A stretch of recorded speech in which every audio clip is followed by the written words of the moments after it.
Bhí meid smaoin túrgail go American saoirú seo an obaráil. A hanis ní gaadú, for me pástané. Ó, Trewari le Coláiste thar is áirte, tá mar bís mar gheallar mar teargad maile genuas, agus be meid dal timtil na tíre chun na héite na samúlar fád le ceall. Go tír chonil, curcí, ciljarne, part leiriga, agus cahvís cin na héite hiele.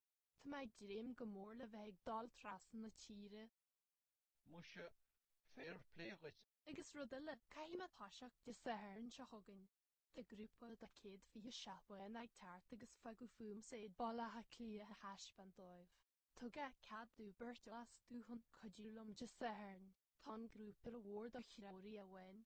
Imawéin spéis agah si sa fást. Iacansiad céad euro don le.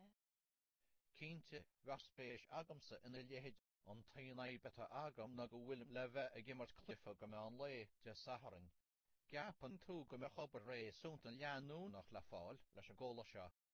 Dámach ní wacan leis a glyfa. Caithe me teachtar airigad an saoire seo.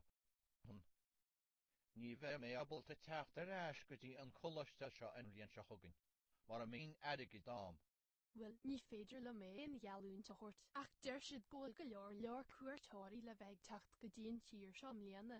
Tá go leor daoine le bheith ar an mhórrun na chearpa, be go le teoirithe le teangaí éagsle. Bach an spéis amsa an. Tá Frank cís lífa agam agus tá Spáis ra súnta mai hagam Comhrá. Is son rang má wahad agus Frank císio láisi linn sa bhile nuair a bhí mar óg. Bach an spéis am teangacha éagsúla a úsáid is beg rud nach bhfuil ar ólas am faoin tír seo.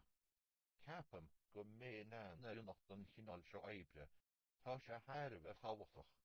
Go bhíoh cuairteoirí ar an tír seo léargus má ora tá íhána tíre ag brethir a lehéidí seo.